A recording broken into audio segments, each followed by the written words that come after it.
Laisa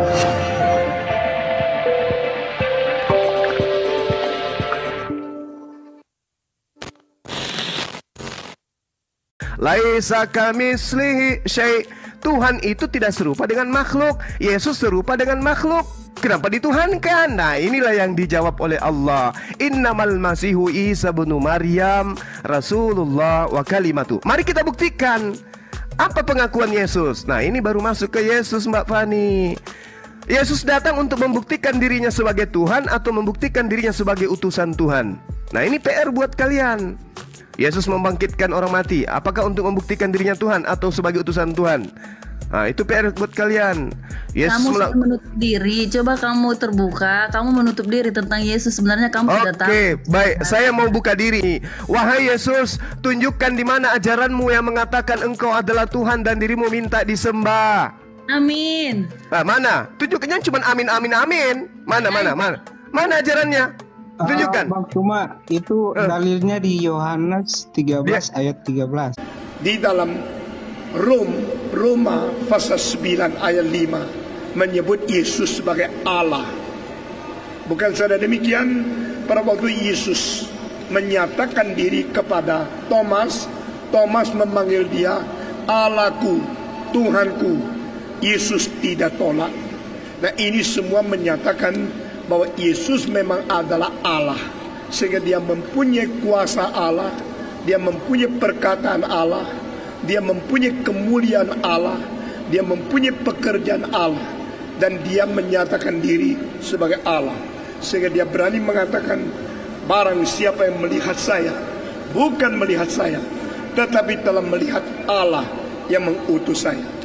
Kalimat seperti ini tidak pernah dikatakan oleh Musa, tidak pernah dikatakan Abraham, karena tidak boleh manusia menyebut diri sebagai Allah.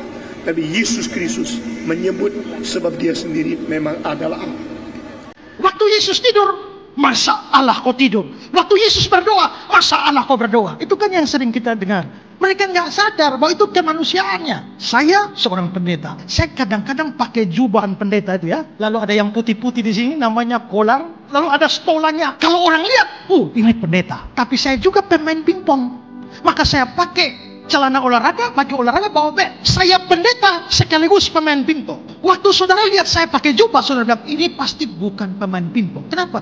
Masa pemain pingpong pakai jubah?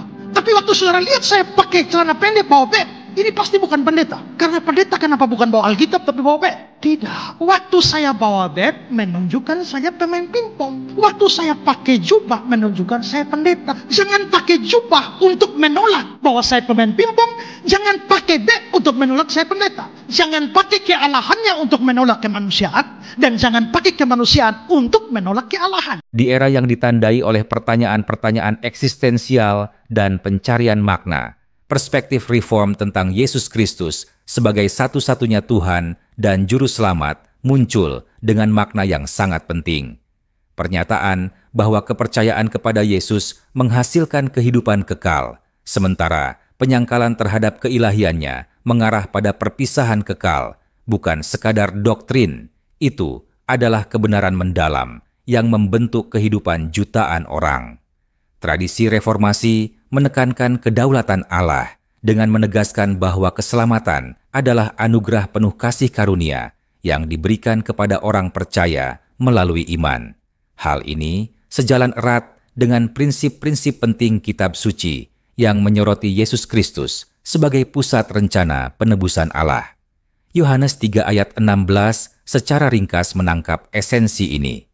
Karena begitu besar kasih Allah akan dunia ini, sehingga ia telah mengaruniakan anaknya yang tunggal, supaya setiap orang yang percaya kepadanya tidak binasa, melainkan beroleh hidup yang kekal. Ayat ini sangat penting dan tidak dapat dilebih-lebihkan. Ayat ini merangkum inti dari iman Kristen, kepercayaan kepada Yesus sebagai jalan menuju keselamatan.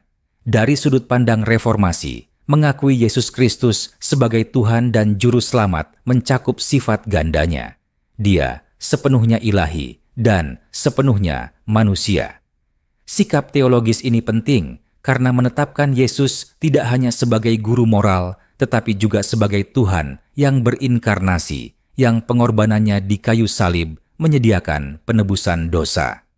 Seperti yang diutarakan dalam tulisan-tulisan yang berasal dari tradisi ini, penekanannya seringkali pada inisiatif Tuhan dalam keselamatan, bukan usaha manusia.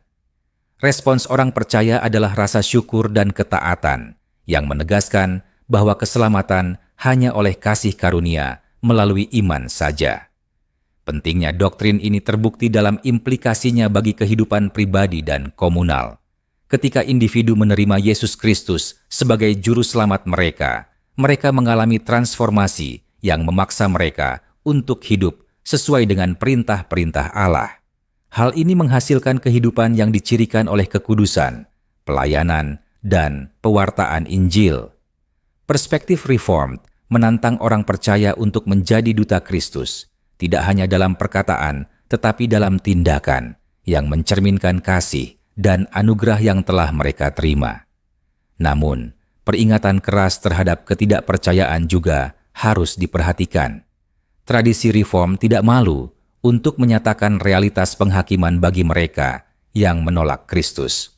Kitab suci berulang kali menekankan bahwa konsekuensi menjauhkan diri dari tawaran keselamatan Allah sangatlah berat. Kepercayaan ini berakar pada pemahaman tentang sifat dosa yang merusak, yang diartikulasikan oleh teologi Reformed sebagai keadaan terpisah dari Allah yang mengarah pada kehancuran total.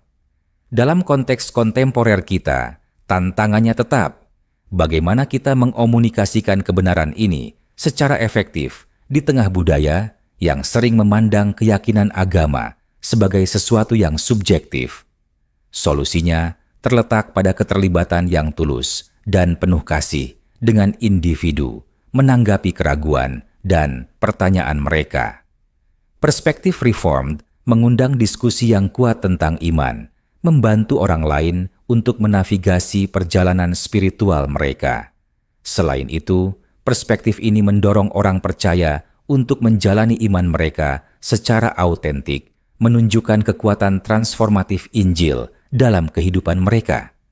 Sebagai kesimpulan, klaim penting bahwa Yesus Kristus adalah satu-satunya jalan keselamatan menuntut perhatian dan tindakan mendesak dari gereja.